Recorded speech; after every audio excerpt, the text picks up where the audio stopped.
पेश है Shriram automobiles Maruti Suzuki authorised service, जो एक ही छत के नीचे देता है आपको मारुति सुजुकी की हर सुविधा, जैसे नई गाड़ियों की free service, accidental repairs, cashless, non cashless. इतना ही नहीं, हमारे पास पिछले 1 साल से मारुति सुजुकी ने वारंटी की सुविधा भी कस्टमर के लिए प्रोवाइड की है, जिससे किसी भी कस्टमर को असुविधा ना हो। कोई भी नई गाड़ी में वारंटी से रिलेटेड कोई भी काम होता है तो वो भी हम विकास नगर में ही कर देते हैं।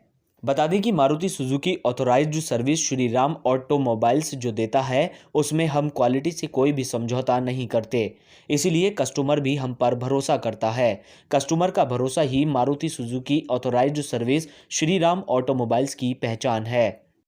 हमारे यहाँ एलो व्हील्स की सुविधा भी उपलब्ध है और इसके बेहद फ़ायदे हैं। इसके अलावा insurance renewal, accidental repairs, first free service, second free service, third free service, periodic maintenance service, warranty repairs, 24 hours Maruti mobile support, tyres, 3D wheel alignment, fast tag, Maruti genius accessories, 3D balancing, nitrogen air की भी सुविधा उपलब्ध है। पता याद रखें, Shriram Automobiles, निकट lemon फूल, Vikas Nagar. Mobile number 9105955511, 9639005361, 9639000640।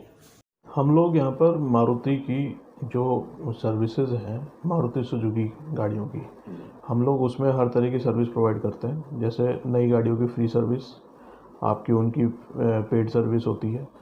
Body shop यानी एक्सीडेंटल रिपेयर्स, जिस तरह का भी काम हो, कैशलेस, नॉन कैशलेस। फिर अभी हमारे पास पिछले 1 साल से मारुति ने हमें वारंटी की सुविधा भी कस्टमर्स के लिए प्रोवाइड करी है, जिससे कस्टमर्स को असुविधा ना हो। वारंटी में कोई भी नई गाड़ी में कोई भी वारंटी से रिलेटेड काम होता है तो वो भी हम 2007 से हम लोग कस्टमर्स को सर्विस प्रोवाइड कर रहे हैं, और कस्टमर काफ़ी संतुष्ट भी है, क्योंकि हम लोगों ने अपनी क्वालिटी को पूरा ध्यान में रखते हुए और सिर्फ मारुति ब्रांड से रिलेटेड हम कस्टमर को सर्विस दे रहे हैं। एलॉय व्हील्स से काफ़ी सारे फ़ायदे हैं कस्टमर्स को, जिसके लिए अभी यहाँ पर विकास नगर में, ख़ास तौर पर पछवा दूध में, कस्टमर को बिल्कुल भी इस चीज़ में जागरूकता नहीं है एलॉय व्हील के बारे में। जबकि कई गाड़ियाँ ऐसी होती हैं जिनमें आजकल लोहे के रिम्स, स्टील रिम्स उसमें लगे हुए आते हैं, कि जैसे टायर्स का जो फटना जो होता है, वो भी मैक्सिमम उन्हीं गाड़ियों में आपको टायर्स का फटना मिलेगा जिनमें ज़्यादातर लोहे के रिम लगे हुए होते हैं। वो भी सिर्फ इस वजह से, क्योंकि आजकल ग्लोबल एनवायरनमेंट की वजह से हमारे यहाँ जो गर्मी का जो प्रभाव पड़ रहा है, उस गर्मी की वजह से टायर्स इतने गर्म हो जाते हैं कि रोड दिन ब दिन कंक्रीट की बनती जा रही है और गाड़ी हाई स्पीड हो गई है सारी, ठीक है। तो इस वजह से एलॉय व्हील एक ऐसी चीज़ है कि जिससे टायर के फटने के चांसेस काफ़ी कम हो जाते हैं, क्योंकि एलॉय बेसिकली एल्यूमिनियम है। तो एल्यूमिनियम कभी भी टायर को गर्म नहीं करेगा, और रोड सरफेसेस सारे कंक्रीट के हैं। तो उस हिसाब से हम लोग नाइट्रोजन प्रोवाइड करा रहे हैं कस्टमर्स को, ताकि उनकी जान को किसी भी तरह का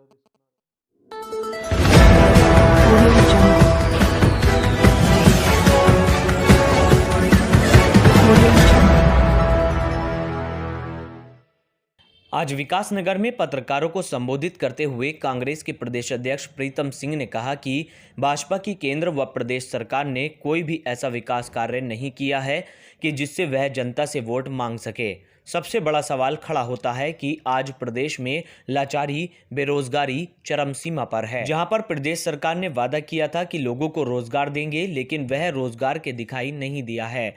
उससे भी बड़ा सवाल यह है कि प्रदेश के मुखिया 4 साल तक रहे, जो पिक्चर का पार्ट 1 था, और अब TSR पार्ट 2 चालू हो गया है। उन्होंने फटी हुई जीन्स पर भी कहा कि आज जहां प्रदेश की भाजपा सरकार बेटी बचाओ बेटी पढ़ाओ की बात करती है, वहीं प्रदेश के मुखिया लड़कियों की फटी हुई जीन्स को देखते हैं। ऐसे में सवाल खड़ा होता है कि जिस मुखिया की ऐसी सोच हो, उस प्रदेश का क्या हाल होगा। दूसरा, उन्होंने ये भी कहा कि जिस मुख्यमंत्री को यह नहीं पता कि हमारे देश किसका गुलाम रहा है, और वही मुखिया आज भारत को अमेरिका का 200 साल से अधिक का गुलाम बता रहा है। ऐसा ज्ञान किस काम का, जिस मुख्यमंत्री को अपने देश का इतिहास भूगोल का ही पता न हो। वो क्या प्रदेश का विकास करेंगे। और इतना ही नहीं, प्रीतम सिंह ने कहा कि जहां एक तरफ मुख्यमंत्री फटी हुई जींस मामले में माफी मांगते हैं, वहीं दूसरी ओर प्रदेश के मुखिया अपनी गलती को छुपाने के लिए रानी लक्ष्मीबाई तक को भी अपने इस विवाद में घसीट लाते हैं।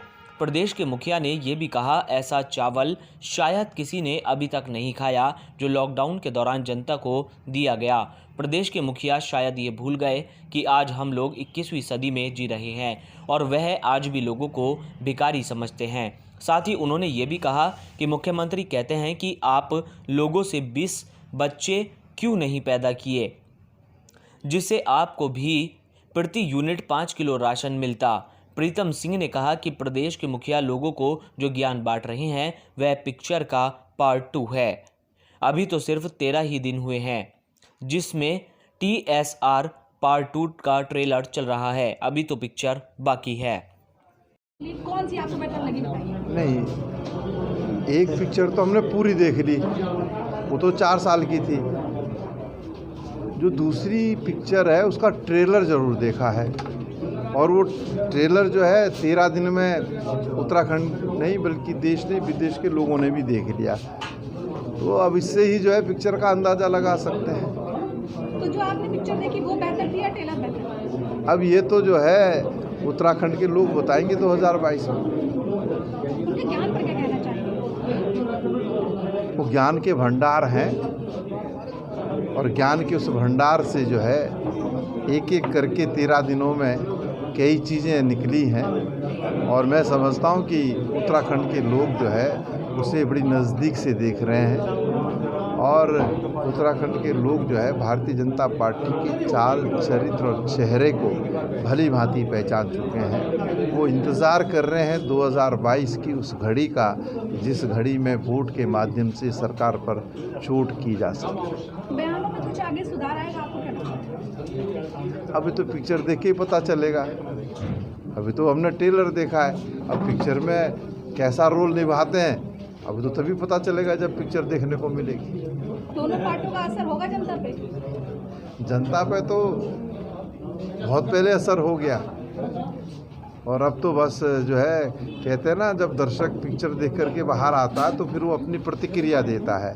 तो पहली वाली पिक्चर में तो उसने अपनी प्रतिक्रिया दे दी, और उस प्रतिक्रिया का ही प्रतिफल है कि सरकार को जो है और के भाजपा के नेतृत्व को जो अपना मुख्यमंत्री बदलना पड़ा। अब पार्ट 2 है, पार्ट 2 में लोग अब प्रतिक्रिया देंगे 2022 में। कि हम अपने संस्कृति और संस्कार को न भूलें, और संस्कार और संस्कृति पैदा होती अपने घर से, अपने क्षेत्र से, अपने गांव से, अपने परिवार से। लेकिन आज भौतिकता की चकाचौंध में न जाने हम कहां भागते जा रहे हैं। जिन्हें अमेरिका के 200 वर्ष हम गुलाम रहे, पूरे विश्व के अंदर जिसका राज रहा, कभी सूरज छिपता नहीं था, ऐसा कहते हैं।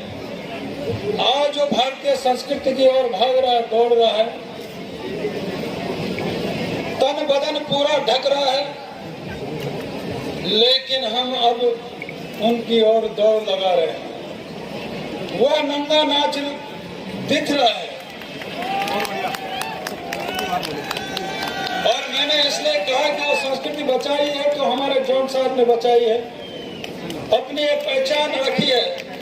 अरे झांसी की रानी ने भी जब युद्ध लड़ने के लिए गई थी तो वह भी अपने साड़ी में गई थी।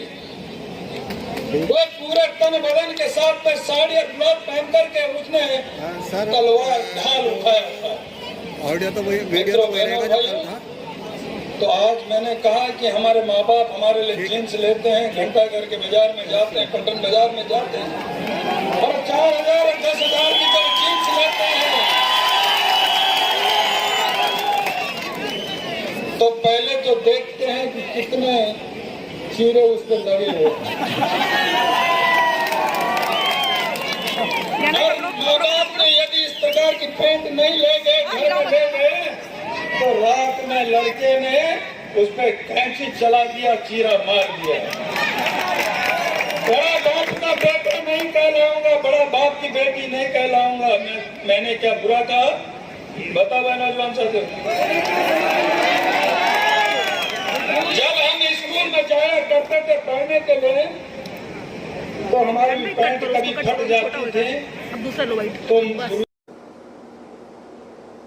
और हर घर में पर यूनिट 5 किलो राशन देने का काम किया। जिसके 10 थे तो 50 किलो आ गया, 20 थे तो क्विंटल आ गया, 2 थे तो 10 किलो आ गया। लोगों ने स्टोर बना लिए, खरीदार सामने ढूंढ लिए।